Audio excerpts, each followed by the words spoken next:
السلام عليكم ورحمة الله وبركاته. أهلا وسهلا بكم يا سنة رابعة في الترم التاني وأول دروسنا في الترم التاني واللي بيتكلم عن سكان بلدنا. سكان بلدنا يعني إيه يا مستر؟ يعني يا ولاد هنبدأ نتكلم عن توزيع السكان في بلدنا مصر. فأول معلومة هتقابلنا في الدرس هو عدد سكان مصر في سنة 2025، يعني آخر إحصائية بلغ قد إيه؟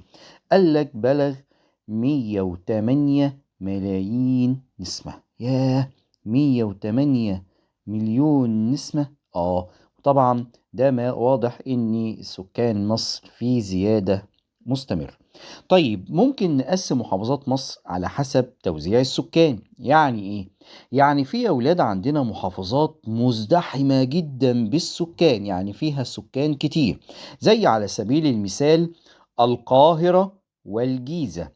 وفي محافظات هتلاقي إن السكان فيها العدد متوسط، يعني محافظات متوسطة السكان، زي مثلا على سبيل المثال الدهقلية، البحيرة، سوهاج. يبقى احنا كده عرفنا إن في محافظات مزدحمة بالسكان زي القاهرة والجيزة، وفي محافظات متوسطة السكان زي الدهقلية والبحيرة وسوهاج، وفي محافظات قليلة في السكان زي عندنا مثلا شمال سيناء، جنوب سيناء، البحر الأحمر، الوادي الجديد ومرسى مطروح. وطبعا واضح جدا دي علشان موجودة في المناطق الصحراوية. طيب يجي لنا سؤال، ليه محافظة القاهرة أكتر محافظات مصر سكانا؟ طبعا لأنها عاصمة البلاد، إن هي العاصمة، وكمان فيها الوزارات والمصالح الحكومية، وكمان بتتوافر فيها فرص عمل. يبقى لو جالنا سؤال بما تفسر لماذا محافظة القاهرة أكتر محافظات مصر سكانا، هنقول لأنها عاصمة البلاد ويوجد بها الوزارات والمصالح الحكومية وتتوافر فيها فرص العمل. طيب لو جالنا سؤال تاني، بما تفسر ليه محافظة سوهاج من المحافظات متوسطة السكان، هنقول لأن معظم سكانها بيتركزوا في القرى اللي هي على ضفاف ايه، يعني نهر النيل، وبيشتغلوا بايه، بالزراعة، والقليل من سكانها بيعيشوا في المدن. طيب لو جالنا سؤال تالت، بما تفسر ليه محافظة الوادي الجديد قليلة السكان، هنقول لأنها في منطقة صحراوية، واحنا عارفين يا ولاد ان المنطقة الصحراوية بتقل فيها المياه العذبة. يبقى لو جالنا سؤال لماذا محافظة الوادي الجديد قليلة السكان، هنقول لأنها منطقة صحراوية تقل فيها المياه العذبة. هنتجه لنقطة تانية في الدرس، وهي تركيب السكان في بلدنا. تركيب يعني ايه تركيب؟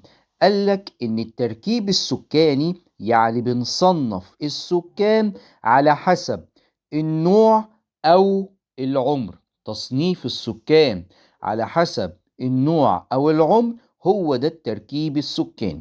فلو جالنا سؤال يعني ايه التركيب السكاني، يعني تصنيف السكان على حسب النوع او العمر. طيب تعال نعرف يعني ايه تصنيف السكان على حسب النوع والعمر. قالك بيختلف تركيب السكان بين محافظات بلدنا. يعني هنلاقي في محافظات يا ولاد بيقصر فيها الشباب، يعني فيها شباب كتير، شباب اللي هو في سن العمل يعني، وده بسبب ايه؟ وجود فرص عمل. فنلاقي ان المحافظات دي اللي فيها الشباب كتير علشان بيشتغلوا، يعني لوجود فرص العمل. وهنلاقي محافظات تانية بتزيد فيها نسبة الأطفال، يعني الأطفال فيها كتير، وده بسبب إيه؟ كثرة الإنجاب. وهنلاقي برضو أغلب المحافظات بنلاقي فيها نسبة من كبار السن. طيب تعال نبص على الشكل اللي قدامنا ده اللي هو قصادنا ده اللي هو بيسميه التركيب النوعي، وكلمة التركيب النوعي يعني تقسيم السكان لذكور وإناث. وهنلاحظ طبعا في الشكل إن نسبة الذكور 51.4%، ونسبة الإناث 48.6%. يعني واضح إن نسبة الذكور أعلى من نسبة الإناث، هو بفارق مش كبير قوي يعني. وكمان هنلاحظ إن نسبة الذكور بتختلف عن نسبة الإناث في بعض المحافظات. يعني مثلا هنلاقي إن في محافظات نسبة الذكور أكتر، وده بسبب إيه؟ الهجرة الداخلية. ونخلي بالنا من السؤال ده، بما تفسر ليه نسبة الذكور في بعض المحافظات أكتر من الإناث؟ هنقول بسبب الهجرة الداخلية، يعني بيروحوا محافظات تانية عشان العمل، فتلاقي نسبة الذكور أعلى من نسبة الإناث. طيب تعال نشوف برضو الشكل التاني ده اللي هو بيوضح لي بقى التركيب العمري. تركيب عمري يعني ايه؟ تركيب عمري يعني تصنيف السكان على حسب الفئة العمرية: كبار سن، صغار سن، شباب، قوة العمل، وهكذا. يعني مثلا على سبيل المثال هنلاحظ من الشكل ده ان الشباب بيمثلوا النسبة الأكبر في الدولة، لأن هم العاملين، هم المنتجين. الشباب هي الفئة المنتجة، هي الفئة العاملة في الدولة. وهنلاحظ برضو يا ولاد ان كبار السن بيمثلوا الفئة الأقل من السكان، يعني أقل فئة في السكان كبار السن. وهنلاحظ ان الأطفال بيمثلوا تلت السكان. كم؟ تلت السكان، يعني الأطفال بيمثلوا تلت السكان. أيوة، وهي فئة بتحتاج لرعاية كبيرة زيها زي فئة كبار السن. فممكن يجي لنا سؤال: مين الفئتين اللي بيحتاجوا رعاية واهتمام؟ هنقول الأطفال وكبار السن.